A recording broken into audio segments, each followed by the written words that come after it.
श्री स्वामी समर्थ गुरुचरित्र अध्याय 12वा. सिद्धयोगी नामधारकाला म्हणाले, नरहरीला त्याच्या अंबामातेने संन्यास न घेण्याविषयी अनेक वार विनविले, पण त्याचा काहीही उपयोग झाला नाही. नरहरी तिला समजावीत म्हणाला, माते, तू मला थांबण्याचा आग्रह करीत आहेस, पण शरीर एक क्षणभंगूर आहे, संपत्ती अशाश्वत आहे. मनुष्याला मृत्यू कधी येईल हे सांगता येणार नाही, म्हणून हा देह आहे तोपर्यंत धर्मसंग्रह करावा. माणसाचे केव्हा काय होईल हे सांगता येणार नाही. मनुष्याचे आयुष्य क्षणाक्षणाला कमी होत असते. वृक्षाच्या पानावरील पाण्याच्या थेंबाप्रमाणे हे आयुष्य आहे. कधी गळून पडेल सांगता येणार नाही. समुद्राकडे धावणारी नदी मागे फिरत नाही, त्याप्रमाणे आयुष्य परत मिळत नाही. म्हणून मनुष्याने प्रत्येक क्षण पुण्यकर्मांनी सार्थकी लावावा. लोकांना हे समजत नाही. ते आयुष्यभर बायका, मुले, घरदार, संपत्ती यातच गुंतून पडतात. ज्याला यम प्रिय आहे त्याने खुशाल संसारात, नाहीतर आळसात आयुष्य घालवावे. पण ज्याला आत्मज्ञान हवे असेल, मोक्ष मुक्ती मिळवायची असेल, त्याने विलंब न लावता धर्मसाधना करावी. मी तेच करणार आहे, म्हणून तू मला अडवू नकोस. नरहरीने केलेला हा उपदेश ऐकून त्याच्या आईवडिलांना व तेथे असलेल्या लोकांना मोठे आश्चर्य वाटले. आपला मुलगा इतक्या लहान वयात जीवनाचे केवढे तत्त्वज्ञान सांगतो हे पाहून आईवडिलांना धन्यता वाटली. अंबा नरहरीला म्हणाली, बाळा, तू आमचे कुलदैवत आहेस. मला 4 पुत्र होतील असे तू वचन दिले होतेस, पण म्हणालास यावर माझी नाही, त्याला मी काय करू? माझी तुला विनंती आहे, मला 1 पुत्र होईपर्यंत तू आमच्याजवळ राहावेस, मग मी तुला जाण्यास परवानगी देईल. माझा शब्द मोडशील तर मी प्राणत्याग करील. त्यावर नरहरी हसून म्हणाला, माते, माझे बोलणे सत्य मान. तुला एकच काय 2 पुत्र होईपर्यंत मी तुमच्याजवळ राहीन. तुला 2 पुत्र झाले की मी थांबणार नाही. मी 1 वर्षभर तुमच्याजवळ राहीन. मग नरहरी 1 वर्ष आईवडिलांच्या जवळ राहिला. 7 वर्षाचा नरहरी सर्वांना वेद शिकवू लागला. 7 वर्षाचा हा मुलगा 4 वेद शिकवितो हे पाहून लोक थक्क झाले. मोठे मोठे विद्वान लोक नरहरीचे शिष्य बनून वेद शिकवू लागले. स्वतःला शस्त्रशास्त्री म्हणवणारे लोकही नरहरीकडे येऊ लागले. त्यामुळे नरहरीची कीर्ती सर्व दूर पसरली. ते पाहून आईवडिलांना मोठी धन्यता वाटू लागली. काही दिवसांनी अंबा गरोदर राहिली. 9 मास पूर्ण होताच तिला जुळे पुत्र झाले. नरहरीचा आशीर्वाद खरा ठरला. सद्गुरूचे वचन खोटे कसे ठरेल? पुत्रप्राप्तीने आईवडिलांना अतिशय आनंद झाला. 1 वर्षाची मुदत पूर्ण होताच नरहरी मातेला म्हणाला, माते, तुझी इच्छा पूर्ण झाली आहे. तुझे हे 2 पुत्र शतायुषी होतील. 2 पुत्र व 1 कन्या होईल. तुम्हाला कधीही काही कमी पडणार नाही. तुम्ही सर्वजण सुखात राहाल. तुमचे पुत्र तुमची आयुष्यभर उत्तम सेवा करतील. तुम्ही माझे स्मरण करताच मी तुम्हाला भेटेन. तुम्ही जन्मजन्मी शिवाची आराधना केली आहे, त्याची भावभक्तीने प्रदोषपूजा केली आहे. सुख, समृद्धी, यश, कीर्ती, इहलोकी सौख्य व परलोकी मोक्षमुक्ती, कुळात सप्तपुरुषाचा जन्म हे शिवभक्तीचेच फळ आहे. हे सर्व काही तुम्हाला प्राप्त होईल. आता मी 30 वर्षांनी येऊन भेटेन.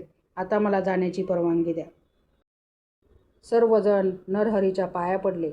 सर्वांच्या मनात त्याच्याबद्दल अपार श्रद्धा होती, प्रेम होते, कौतुक होते, आदर होता. सर्वजण त्याला वंदन करून आपापल्या घरी गेले.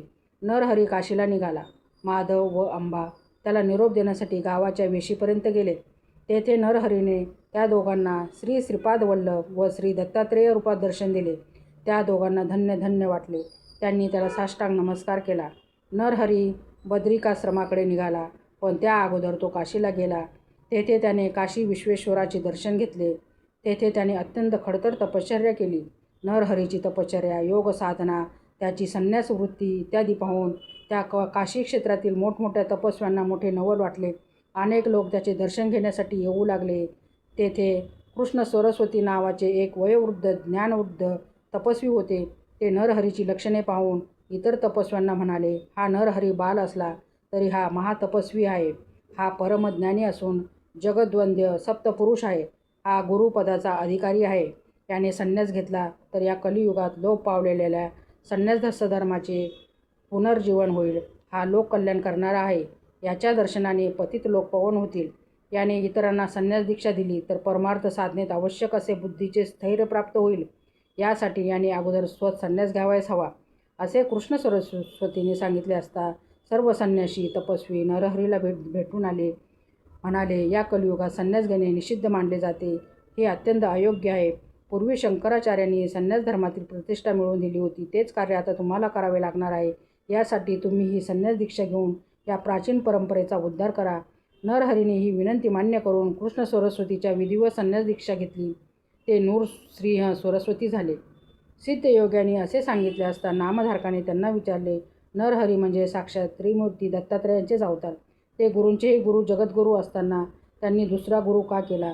त्यावर सिद्धयोगी म्हणाले, पूर्वी भगवान विष्णूचा अवतार असलेल्या श्रीरामांनी वशिष्ठांना गुरु केले, त्याचप्रमाणे भगवान योगेश्वर श्रीकृष्णांनी सांदीपनींना गुरु केले. यामुळे गुरुपदाची प्रतिष्ठा वाढली, गुरु शिष्य परंपरा अबाधित ठेवली. हेच कार्य नरहरीने केले. नामधारकाने विचारले, हे कृष्ण सरस्वती कोण?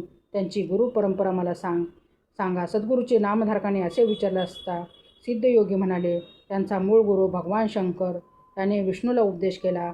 विष्णूंचा शिष्य ब्रह्मदेव, त्याचा शिष्य वशिष्ठ, या क्रमाने शक्ती, पराशर, व्यास, शुक्राचार्य, गौडपादाचार्य, आचार्य गोविंद शंकराचार्य, विश्वरूपाचार्य, ज्ञानबोधगिरी सिंहगिरी, ईश्वरतीर्थ, नृसिंहतीर्थ, विद्यातीर्थ, शिवतीर्थ, भारतीतीर्थ, विद्यातीर्थ, मलियानंद, देवतार्थ, सरस्वती यादवेंद्र अशी श्रेष्ठ गुरु परंपरा आहे. कृष्ण सरस्वती हे यादवेंद्राचे शिष्य. नरहरीने कृष्ण सरस्वतीपासून संन्यास दीक्षा घेतली.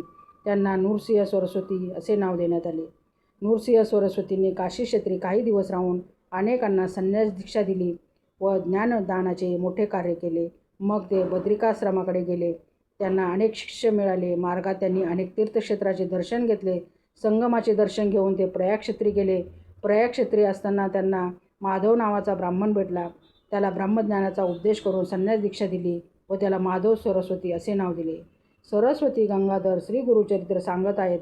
याचे श्रवण केले असता चारी पुरुषार्थाची प्राप्ती होते.